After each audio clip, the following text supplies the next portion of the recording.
Hein? Voilà l'apôtre. Qui est dans tes... Bon. Alerte rouge sur la gouvernance publique au Sénégal. Mais il y a un souci. Mais les corps de contrôle, qu'est-ce qui se passe? On parle de tout. On parle de L29, L30, mais on ne parle pas de ce dont on doit parler. Mais où est le Djoubadi? Pardon, Djoubadi. Djoubadi. Non, demande Djoubadi comme l'habitude. Lapsus là. Djoubadi. Non, Djoubadi. Alors, Cour des comptes IGE. Demande Djoum. Non, ni des Djoum là. Youssou Ndoumé ni Koudoul Djoum Aboul. Alors, Cour des comptes IGE, aucun rapport depuis des années. Mais la transparence mise à rude épreuve. Oui. Mais attends, mais c'est ça le porte-étendard. C'est ça qui est inscrit dans le drapeau. Oui. Moi je pensais même qu'on allait même changer, même on allait un peu une fois, on allait bon d'accord, non, ça c'est trop loin. Mais vous avez la transparence à rude épreuve. Oui. Pourquoi ces institutions garantes de la transparence sont-elles devenues muettes? C'est quoi ce silence de cathédrale? Oui. Voir ce silence d'enterrement. Mais peut-être que les rapports sont produits, mais pas publiés. Ah, mais il faut que les rapports sont faits pour rendre...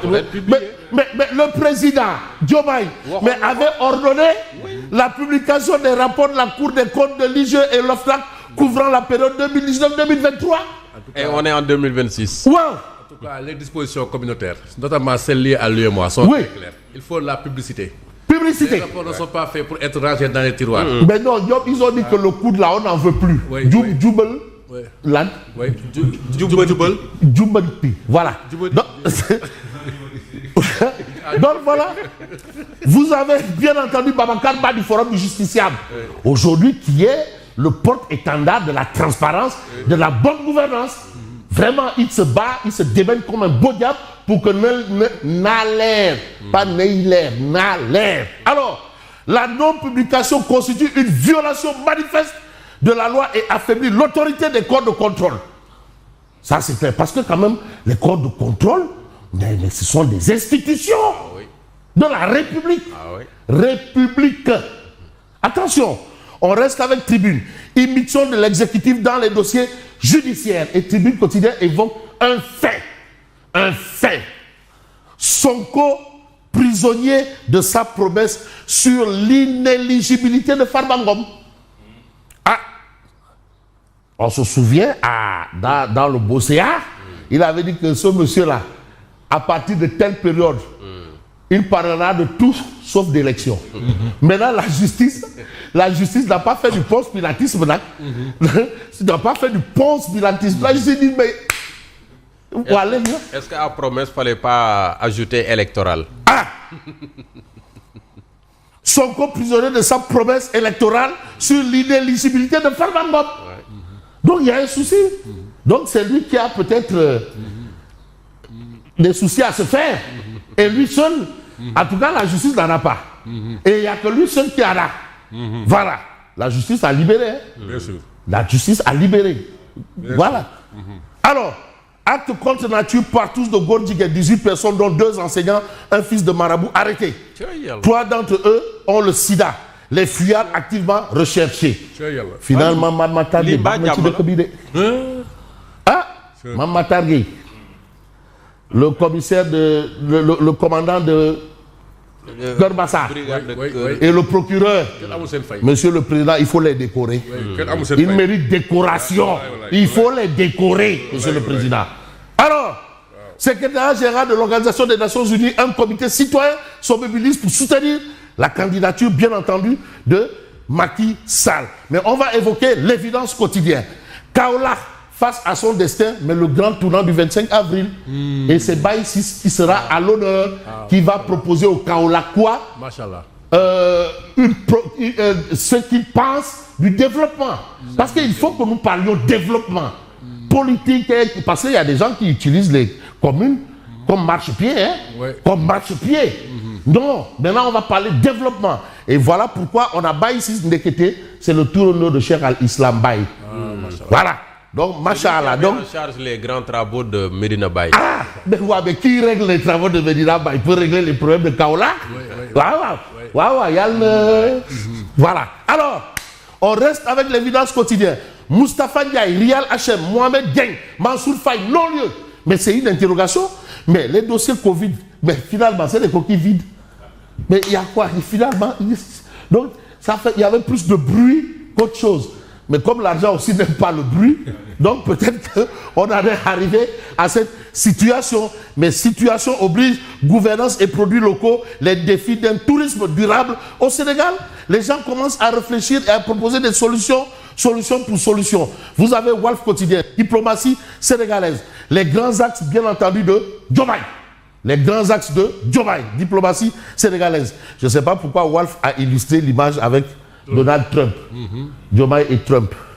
Bon, on reste avec Walf. Je vous propose de lire la chronique de Ibrahima Anne, intitulée Maître Abdoulaye Wade, 100 ans et toutes ses dents. Il est très pertinent. Machallah, Karouaï. Ibrahima Anne, oui. Non, Abdoulaye Wade, il y a le maïnako. Oui. Voilà. Donc ça, c'est un fait. L'autre fait gravite autour de l'Observateur. Interview exclusive à Rabat. Les confessions à vif des 3 supporters libérés. Vous avez ça dans l'Observateur, l'Obs. Mais Vox Populi parle de quoi? Mais parle d'actes contre nature, transmission du sida. 18 homosexuels tombent à Linguère. 15 membres du réseau enfouis. Voilà le problème. À Linguère. En tout cas, dans Albouri, il y a ouais. Parmi les 18 individus arrêtés, 3 sont porteurs du VIH. À Kern-Baïfal, 2 hommes surpris en plein débat. Kern-Baïfal aussi. Alors, lutte contre le faux monnayage, la douane fait une saisie record de 6,24 milliards de francs CFA en faux billets verts. Faux billets verts. Voilà encore des situations. Vous voyez la douane.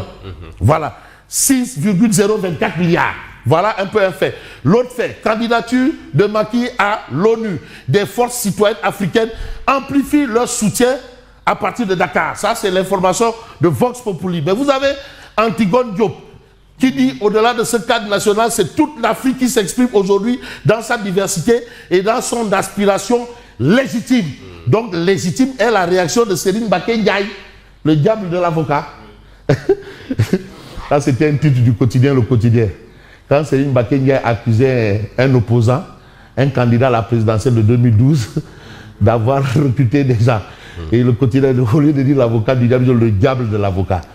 Maître Wade étant avocat, le diable de l'avocat. Mais Fabrice, on me signale que Diomaye est toujours le plus jeune président en Afrique. Ah, d'accord. 46 ans. Parce 46 que le Béninois, il est à 49 ans. Ah, voilà, merci. Voilà, c'est important. C'est pour vous dire que la matinale est vivante. Oui. Ah, tiens. Ah non, c'est important. Hein? Ah oui. Alors, pourquoi les... Ah, donc Diomaye a toujours le record. Le statut de plus jeune. Machallah. Ouais, ben Benjamin. Mais beaucoup de ça, bon, am tchatch. Oui, Diomaye, de femme tchatch. Comme moi, beaucoup de règles am tchatch. Ouais, tchatch. Ouais, de femme tchatch. Non, vous êtes pas beaucoup de règles tchatch.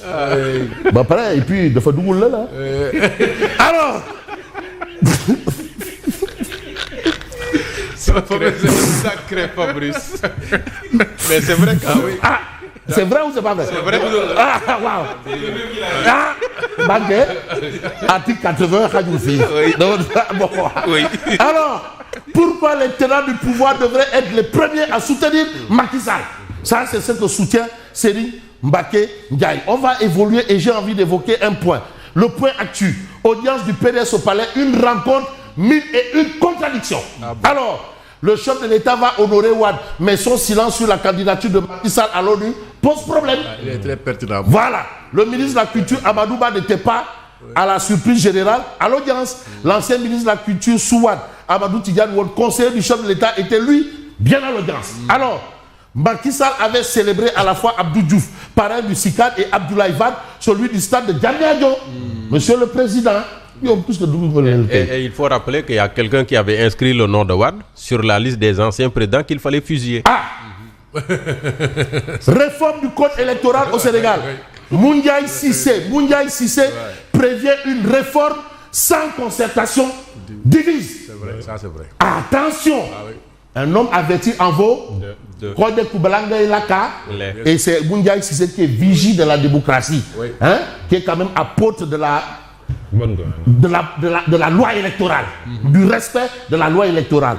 Donc voilà comment on peut terminer ainsi et dire félicitations à Adafas qui va réserver sa première sortie à Bamba Fall, son papa, tout à l'heure. Information de son ami Pape Faye. Voilà, Adafas, première sortie et les raisons pour lesquelles tout le monde sait. Hein. Félicitations. Et nos hommages à Amosen. Qui n'a pas démérité au regard de sa belle carrière. Belle carrière. Bien entendu. Comme Modulo. Oui. Mais il faut l'alternance générationnelle. C'est important. Bien sûr. That side. Fabrice, et à tout à l'heure. En attendant l'édition